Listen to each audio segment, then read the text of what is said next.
Hello and welcome to Sunday Night Stories. I'm Emily Wilden, and each week I'll be narrating stories from new and talented writers.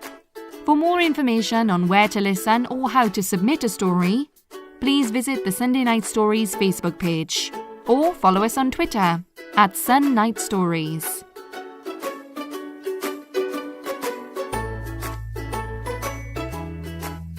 Going, Going, Gone. Written by Abbie Allen. Narrated by Emily Wilden.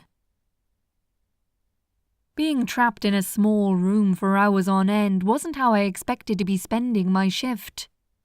I could feel cramp trying to attack my legs in the form of pins and needles starting to spread through my calves. I wiggled in my chair, making it squeak with every movement I made. I looked across the room and the wallpaper was starting to go mouldy.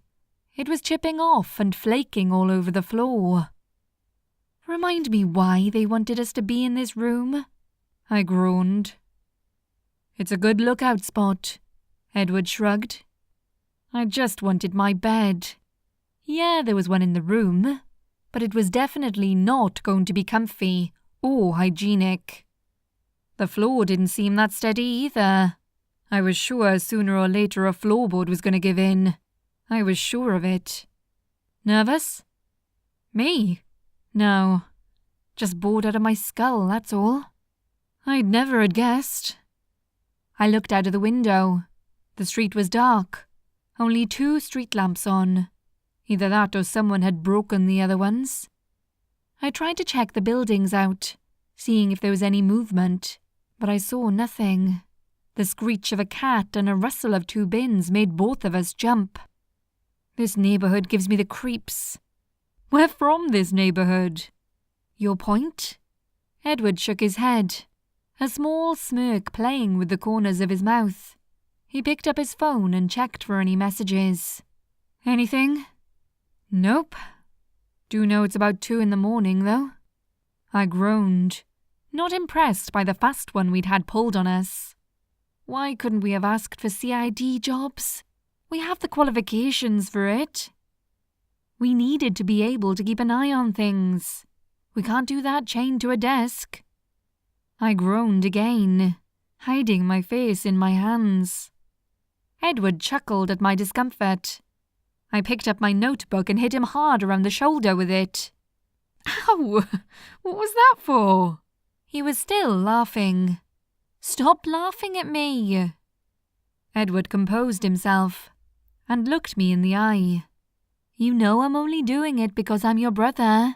I have very little chances to mess with you otherwise. You're too on the ball. Next time we're making up an excuse. There may not be a next time. You think the job will be done by then? Yeah. Then we can go home, and you can stop pestering me with questions. I shrugged at that. It was one of my specialities, winding everyone up with endless questions. I was starting to understand how dogs felt when they were begging their owners for walks. I was getting fidgety and crabby. I didn't really know how long I was going to hold out like this. I then started doing something. I started to drum my fingers against the table. I changed the rhythm a few times. Spice it up. It started to get on Edward's nerves. He glared at me, giving the hint I had to stop. I held my hands up in surrender. Are you that bored? Edward raised an eyebrow. We're on an oboe. I'm allowed to be bored. Nothing has happened for nearly 6 hours, I pointed out. It's not that bad. Yeah, it is. It's worse than getting babysat by the family. Were we that bad?